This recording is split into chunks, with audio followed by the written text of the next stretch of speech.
Hi, I'm Bradley. The night before my sister's wedding, my parents snuck into my room while I slept and cut my hair. Not to fix it, not to help, to humiliate me. They said it was for the photos, said I looked too proud standing next to her. But the haircut, that was just the start. There were emails, lies, money that vanished, so I did what they never expected. And now everyone knows the truth, but not all of it, not yet. It came in a thick ivory envelope with my name printed in perfect calligraphy. No return address, just the embossed initials DC on the flap. When I opened it, the cardstock felt heavier than it should have been, one of those designer prints you'd expect from a celebrity wedding. And there it was, my sister Desiree's name in gold foil, paired with some guy I'd never heard of, announcing their nuptials at a vineyard in Sonoma. No note, no, "Hey Brad, been a while," just sterile elegance. I stood there in my kitchen, still in my work boots, looking at that damn card while the microwave beeped behind me. The wedding was in 2 weeks. Of course it was. Last minute, like always. I hadn't spoken to her since Thanksgiving, 6 months ago, when she stormed out over some stupid comment I made about her new boyfriend's job being whatever rich guys pretend is work. I called Mom. She picked up after 3 rings. "Bradley," she said, in that tone that made me feel 12 again. "Why now?" I asked. "Why would she send me this?" Mom sighed. "It's her wedding. Don't cause a scene." That was it. No explanation, no apology, no warmth. And just like that, I was back in the shadows again. Growing up, Desiree was always the golden child, the favorite. In every photo, she's center stage, smiling like she knew she belonged there. Me? I was either cut out of the frame or in the background, mouth half open, eyes squinting. Birthdays were her domain. When I turned 10, I got a slice of store-bought cake. When she turned 10, they rented a pony. Dad used to say, "You're a boy. Be strong. Don't ask for attention." He didn't say it cruelly. He said it like it was fact, like the sun rises and boys don't cry. The only person who ever made me feel seen was Uncle Terrence. He once pulled me aside during a barbecue and said, "You don't need the spotlight to shine, Brad. Just be steady. People remember steady." He died when I was 23. I still have his wristwatch.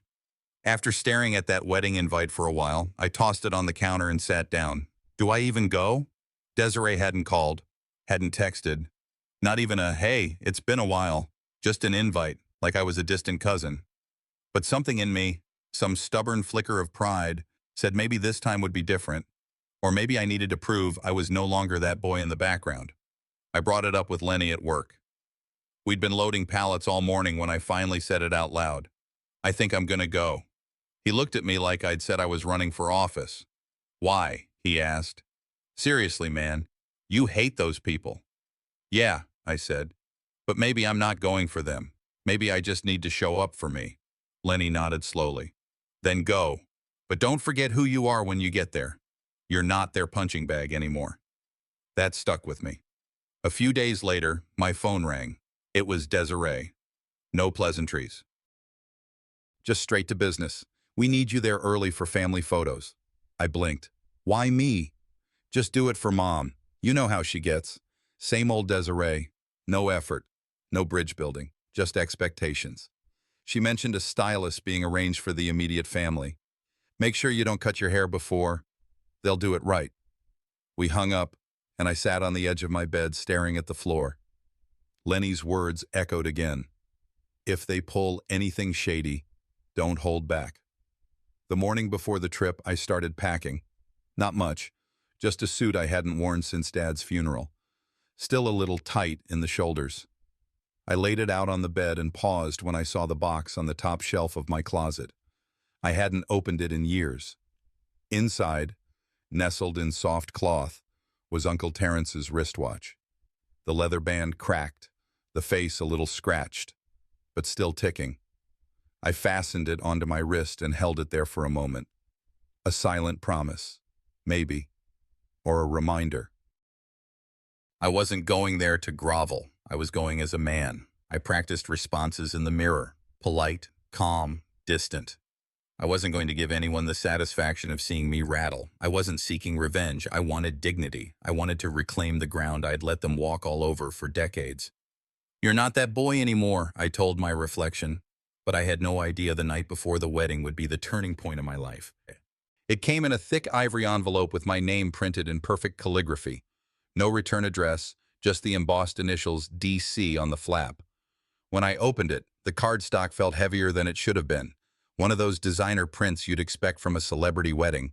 And there it was, my sister Desiree's name in gold foil, paired with some guy I'd never heard of, announcing their nuptials at a vineyard in Sonoma. No note, no, hey Brad, been a while. Just sterile elegance. I stood there in my kitchen, still in my work boots, looking at that damn card while the microwave beeped behind me. The wedding was in 2 weeks. Of course it was. Last minute, like always. I hadn't spoken to her since Thanksgiving 6 months ago, when she stormed out over some stupid comment I made about her new boyfriend's job being whatever rich guys pretend is work. I called Mom. She picked up after 3 rings. "Bradley," she said, in that tone that made me feel 12 again. "Why now?" I asked. "Why would she send me this?" Mom sighed. "It's her wedding. Don't cause a scene." That was it. No explanation, no apology, no warmth, and just like that, I was back in the shadows again. Growing up, Desiree was always the golden child, the favorite. In every photo, she's center stage, smiling like she knew she belonged there. Me? I was either cut out of the frame or in the background, mouth half open, eyes squinting. Birthdays were her domain. When I turned 10, I got a slice of store-bought cake. When she turned 10, they rented a pony. Dad used to say, "You're a boy. Be strong. Don't ask for attention." He didn't say it cruelly. He said it like it was fact, like the sun rises and boys don't cry.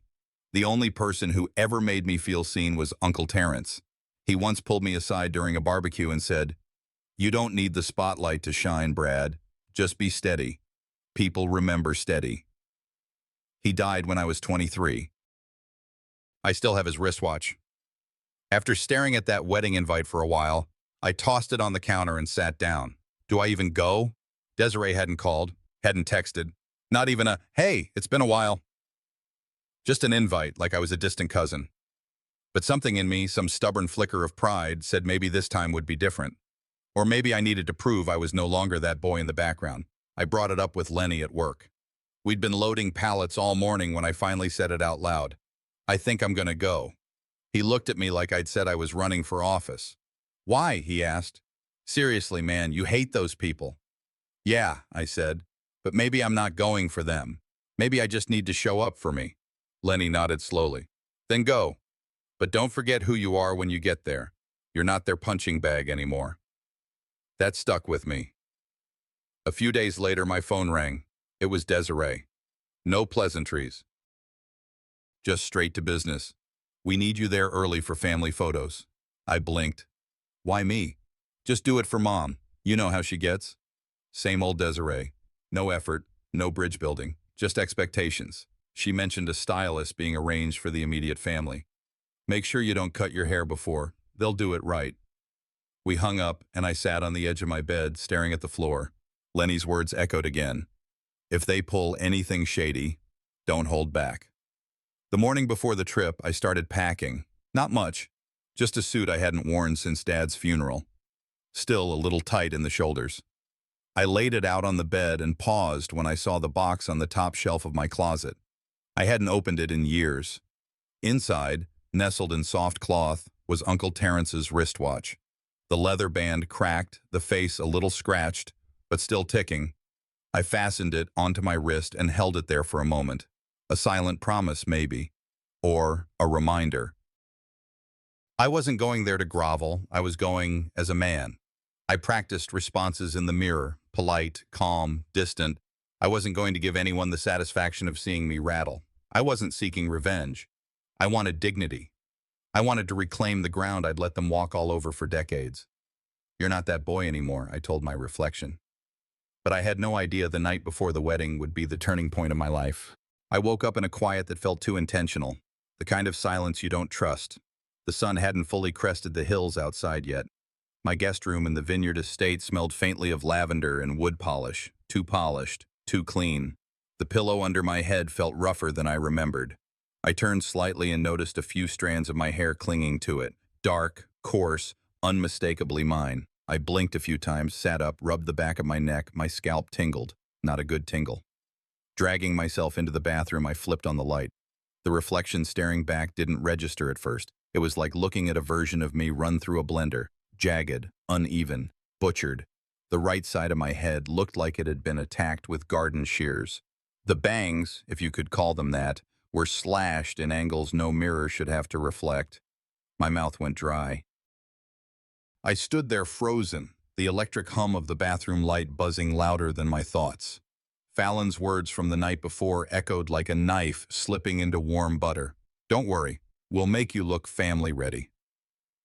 For a full minute, I didn't move. My hands gripped the sink, not to steady my body, but to stop myself from punching the mirror, or breaking down, or both.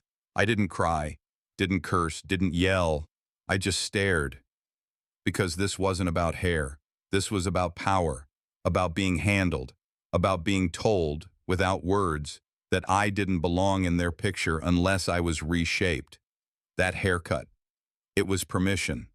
Permission for the family to keep treating me like I needed fixing, like I was something they had to clean up for their perfect little wedding. I stared into my own eyes for a long time, the same eyes that watched my mother rip open report cards and shrug. That looked up when my sister blew out birthday candles while I sat in the back with a paper plate. That held back tears in silence when Dad said, "You'll thank me for this someday," right before giving me my first buzz cut with no warning at age 12. I lifted my phone, flipped to selfie mode, and took a photo. Not for attention, for evidence. Downstairs, I wore a beanie. No explanations, no questions. Fallon didn't even look at me. She passed by quickly, carrying a tray of mimosas like nothing had happened. My mother, already dressed in beige linen and pearls, gave me a sugary smile. "Slept well." I said nothing.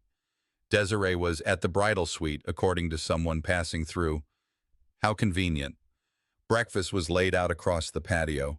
Scones, fruit, eggs in silver warmers. I sat down without a word. They didn't mention it. Not one. Everyone acted like nothing had happened. Cowards. The clinking of silverware filled the space between all the things no one wanted to say. I chewed slowly, every movement calculated, every glance stored away. Later, I caught Fallon in the hallway near the barn where they were prepping decor. She saw me and hesitated. "I just need a quick word," I said, calm but direct. She followed me a few feet out of earshot. I didn't raise my voice. I didn't have to. "You cut my hair while I was sleeping?" "It was a harmless touch-up," she said, eyes darting. "Your mother said—" I cut her off. "So this was her idea?" She hesitated, then nodded once, sharp and fast, like she hoped it would be over quicker that way.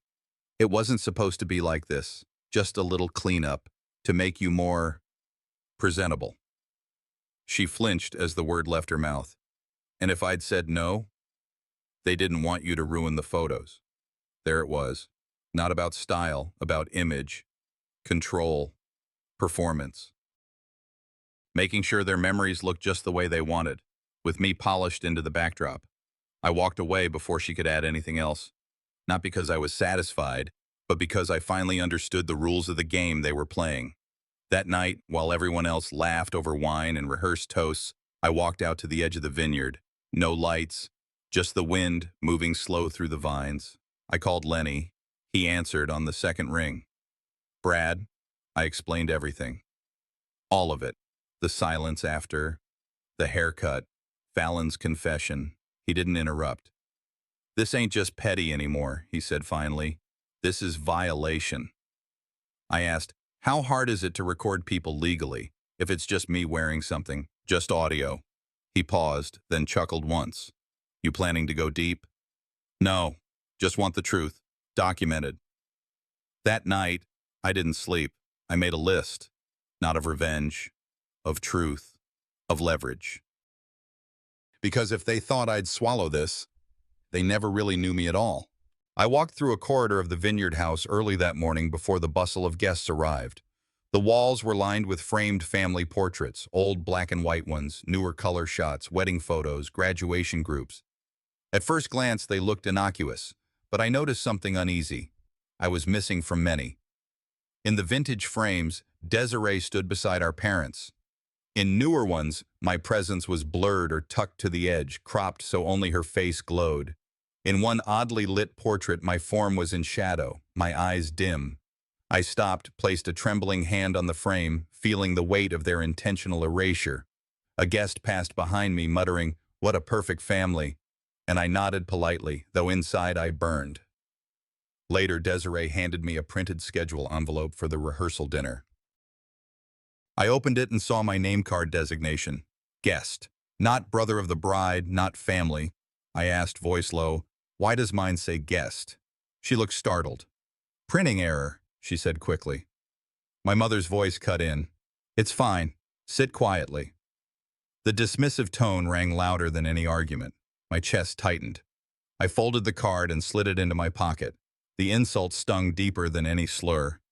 At dinner, under the soft glow of chandeliers and linen-draped tables, I stepped forward to speak. I'd rehearsed a few sentences, meant to honor Desiree if she'd let me. The MC stopped me before my first word. "We'll skip toasts tonight. Schedule changed." Laughter, polite murmurs, and shifting chairs swallowed me. I stood frozen, hearing the napkin in my hand rustle like a plea. Heat rose in my face. Every muscle urged me to protest, but I stayed seated. The silence was intentional. My throat tightened, and I swallowed backward. I escaped out onto a stone bench in a courtyard. Cool air bit at my exposed neck. I closed my eyes and felt the shame, the numbness, the quiet rage. I'd been silenced before in smaller ways, but this was public, deliberate. I pulled out my phone and recorded a voice memo, a simple declaration, "I will not be muted again." I replayed the card in my pocket, guessed, and let the indignation fuel me. They tried to erase me with silence. I'd begin to answer. Morning broke cold. I felt like an intruder in my own life. The light splash of sun across the patio didn't warm me. Silence sat heavy. At breakfast, no one spared me a glance. My mother, poised at the head table, rehearsed a polite calm as if nothing existed between us. Guests murmured in low voices, casting side glances toward me. I caught whispers. "Did you see last night? I wonder what he'll say." I stiffened. I kept my eyes forward. In my jacket pocket lay the place card labeled guest. That little slip of paper throbbed in my mind. When Fallon passed me a note she'd folded neatly, I felt an ache. 3 words scrawled inside. They planned it. She didn't meet my eyes. I folded the note and stuffed it deep. Later I found Fallon in the flower shed, arranging petals like nothing had broken. Her hands shook when she saw me. I closed the distance. She looked vulnerable. She told me what I feared. The plan had been orchestrated. Hair sabotage, toast cancellation, image control. She opened her phone and showed a group chat among her, Mom, and Desiree. Messages cackling with dismissiveness. "Keep him quiet. He'll ruin the photos. Don't let him steal the stage." With her shaky permission, I screenshot it. She whispered, "You didn't deserve this." I nodded, voice low. "Thank you." But I didn't make promises. I'd learned trust and betrayal often wear the same mask. That night, after dinner and rehearsals, I played back the moment over and over. My voice in the dark, my raw shame, my simmering resolve. Laughter in the hall, distant music, the clink of glasses. They all punctuated the silence in me. I shoved the memory deep until it powered something new. Then Lenny's voice note came through. "You don't need their stage to be heard." His tone was firm, gentle. He added, "They don't erase you unless they know you matter." I held my phone to silence. I traced a finger across the screen as I wrote a list. Every dismissal, every silence, every hidden comment. This list would be part of the speech they can't suppress. Hours later, in the midst of photo prep, my mother appeared holding a different suit. Ill-fitting, odd color. She snapped, "Wear this. No beanie, no drama." She reached out, grabbed my arm. I kept calm. I said, "You've embarrassed me for decades." Her eyes widened.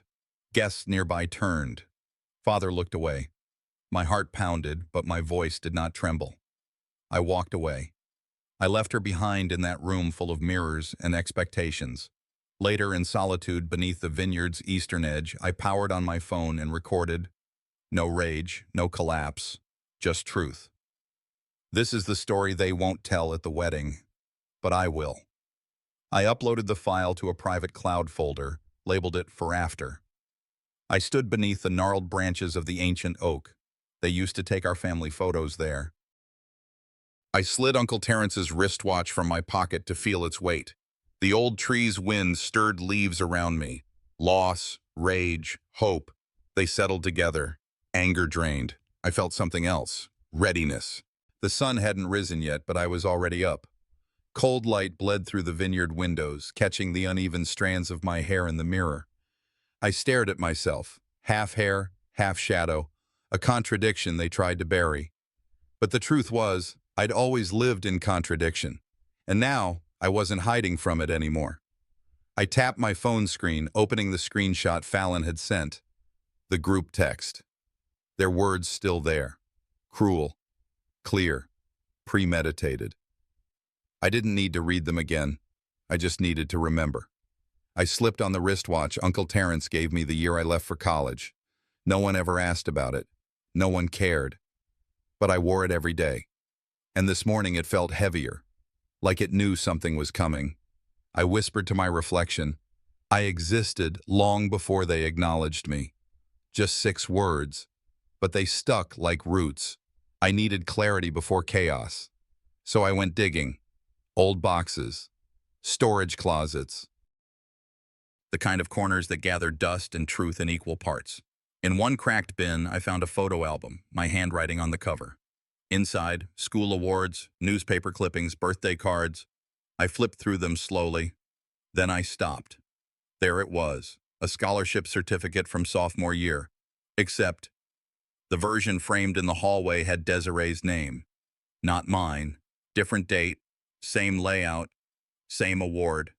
My name had been erased. My fingers froze. I couldn't breathe for a second. I sat down, gripped my knees, stared at both certificates. It wasn't just that they'd left me out of things. They'd gone back in time and rewritten the script, like I'd never mattered. I called Lenny, told him what I found, what I saw. I sent over the screenshot from Fallon, asked him to cross-check the metadata. His voice came through low and steady. You're chasing ghosts, Brad, but these ghosts, they leave footprints. Noon approached. That's when the invitation came. Family prep meeting. My mother's assistant texted like it was a dinner reservation. I showed up late, intentionally. The drawing room reeked of perfume and expectation. They were seated. Mom, Desiree, 2 cousins. Fallon stood in the back, eyes flickering. My mother didn't waste time. Let's be civil, she said, smoothing her blouse. We want to put all this behind us. Desiree added, it's your chance to reset things. Just acknowledge you misread. No! I cut her off, not loud but solid. I won't pretend emptiness where there's been abuse. My mother's face twitched. She leaned forward. You're going to ruin her day. I leaned back. You already ruined years of mine. They slid a document toward me. A statement of regret. Typed, pre-signed by a family lawyer. I smiled, took a blank page from my pocket and slid it back. The room went still. After they left, I stayed behind. My hands trembled, not from fear, but the weight of clarity. I turned toward the old family study, a room I hadn't entered in years. Dust on the furniture. Silence thick like syrup. I walked toward the antique desk where Uncle Terrence used to sit. The drawer stuck at first, then gave way with a pop. Inside, a small wooden box, faded label, for Bradley. I hesitated, then opened it. Letters, his handwriting, dated across a decade, everyone addressed to me, encouraging me, affirming my worth. He'd seen me, known what was happening, promised one day I'd inherit my part of the estate, through him. At the bottom of the box lay a gold signet ring, the family crest etched deep, solid, untouched. Mine. I didn't cry. I didn't smile either. I just held the ring in my palm, stared at it, like it had been watching this whole time, They didn't just try to mute me. They tried to erase my bloodline, rewrite my inheritance. I pocketed the ring, my fingers wrapped around it like a closing fist. Evening crept in. Sunset glazed the sky a dusty orange. I sat on the back porch drafting the first lines of the speech. Not a toast, not anymore. A statement, a reckoning. I opened the cloud folder and uploaded Fallon's screenshot, the scanned letters and side-by-side photos of the real and fake certificates. I set them to publish during the reception tomorrow. Time-stamped, scheduled, no turning back. Then I walked, past the barn, past the rehearsal tent, toward the east gate of the vineyard. The air smelled like fall, like something was about to shed. I whispered to myself, they can erase my hair, but never my name. And I kept walking. I woke with a dull ache in my scalp, as if my head remembered last night's attack before my mind would. The day's weight pressed on me before I even opened my eyes. Outside, guests began arriving. Their footsteps floated through the halls before their voices announced them. I caught glances from windows, shadows shifting. In the foyer, my mother greeted people with perfumed smiles. When she spotted me, her face lit, but in a way I've learned to read. Calculation. Desiree stood nearby, cool and composed, eyes scanning for drama. Fallon lingered near the photo room, shoulders tight, expression unreadable. My heart hammered, warning me that this was no ordinary day. Today, they intended to bury me in plain view. I slipped away early to the photo studio, carrying the screenshot files, the letters, and the name card. I tucked them under a linen cloth behind equipment. As I stood behind a rack of lenses, I heard voices. Cordelia and Desiree, arguing low. You told him?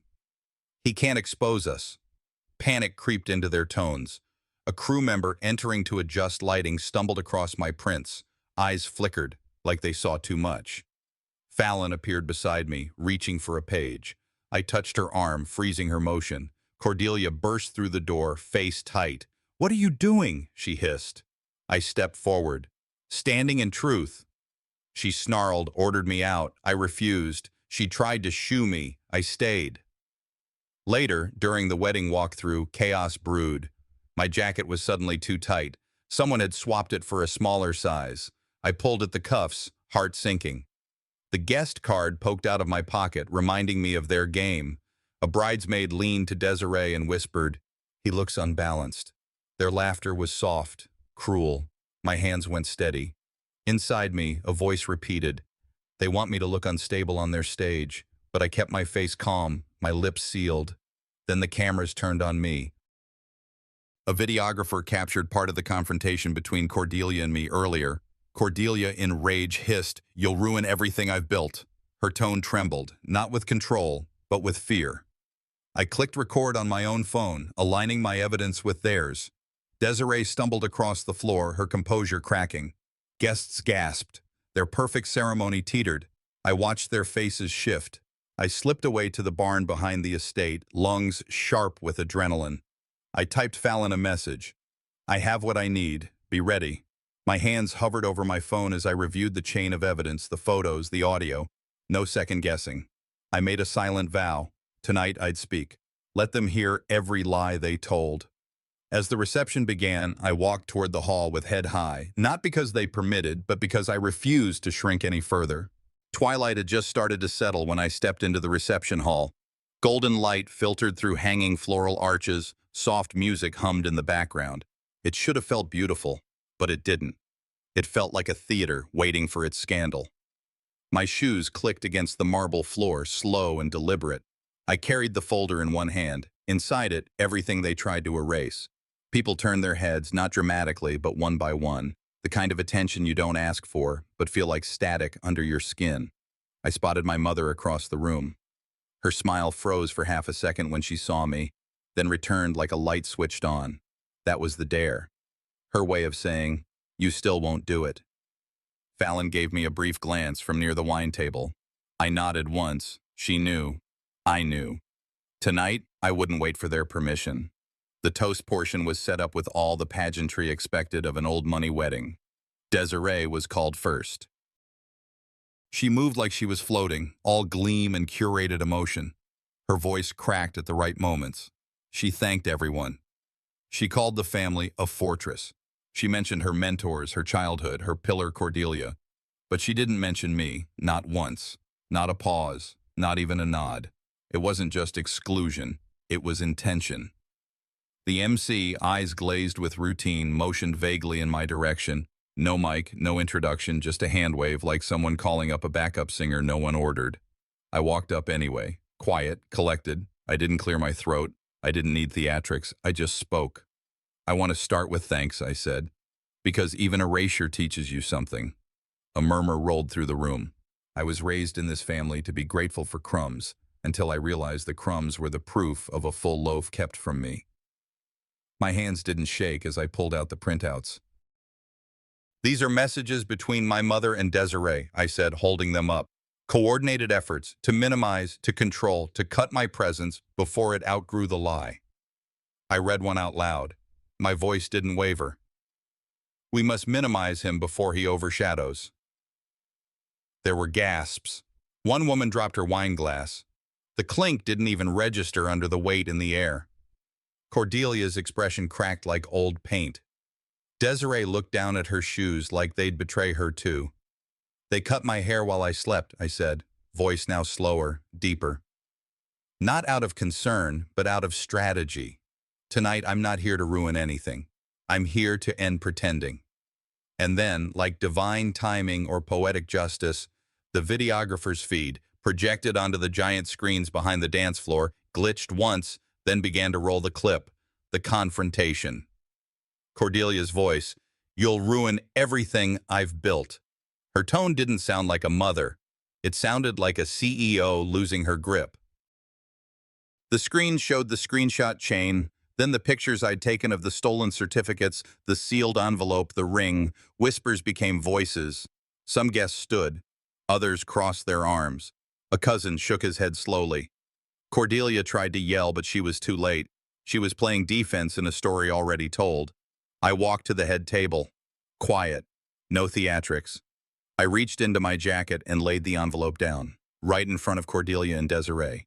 No explanation. No flourish. They knew what it held. Letters from Uncle Terence. The signet ring. Copies of deeds with my name faded out in ink but never in truth. I turned away from the mic. My voice stayed inside me this time. I didn't need the final line said aloud. They wanted spectacle. They got exposure. I stepped out of the reception hall into the night. The doors clicked shut behind me like a final gavel.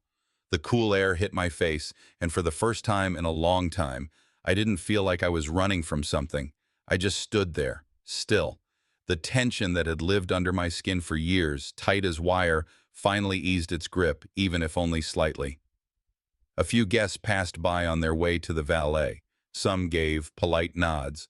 Others looked away, pretending not to see me. That part didn't surprise me. I walked through the parking lot alone. No plan. No speech left. Just the silence. My phone buzzed in my pocket. 3 missed calls. A text from my old pastor. A voicemail from my Aunt Lucille, Cordelia's sister, who hadn't spoken to me in almost a decade. Her voice was quiet, cracked. "I saw what they did to you. I'm sorry I didn't speak sooner." The world outside that hall looked exactly the same, but I didn't. The next morning, the sunlight through my window didn't carry dread. I didn't flinch at the sound of my phone. I made coffee and sat still, no mental rehearsal of battles ahead. I'd already faced the worst of them. I met Mr. Ellison later that morning at a diner off Main Street. He had gray at his temples now, but his voice was the same, steady, no rush. He used to be my high school counselor, the only adult who ever asked twice when I said I was fine. He listened while I spoke. I told him everything. Not just the events, the feelings, the nights I spent questioning if I was the problem. The moment I stopped asking for love and started asking for proof. When I finished, he nodded once, then said, "Truth has a rhythm. It finds its audience eventually." He gave me the number of a legal contact for protecting personal property rights. More than that, he gave me options for adult therapy, specialists in family trauma, children of narcissistic parents. I took the pamphlet. I folded it neatly, not out of dismissal, but preparation. Later that week, I met Uncle Thomas for lunch. He sat across from me at a quiet booth, hands folded, expression tight. When the food came, he didn't touch it. He reached into his coat and pulled out a small, worn photo. It was me, about age 10, smiling with a black eye I'd claimed came from falling off the bike. The photo had been tucked behind his Bible all these years. I knew something was off, he said. I just told myself it wasn't my place. He paused, then added, "That was wrong." I didn't tell him it was okay, because it wasn't. But I told him I forgave him. Not for him, but for me. Because I wouldn't carry their silence any longer. I could let go without pretending it hadn't hurt. Weeks passed. I moved into a new place. Small, clean, quiet, just off the lake. The bookshelf by the window held a glass case. Inside was the signet ring. I didn't hide it, but I didn't wear it either. It stayed there, not as a trophy, but a reminder that I chose to return to myself. I started Sunday dinners in my apartment, not big affairs, just honest ones, a neighbor, a friend, someone new I'd met through work. No performances, no hierarchy. The only rule, if you walk through that door, leave shame outside. What started small became something I looked forward to, not a copy of the past, but a rewrite. One evening, I pulled out the box that held my old journals. 3 years' worth of confusion, pain, and untangling. I flipped through the pages. The change wasn't just in what I wrote. It was in how I wrote.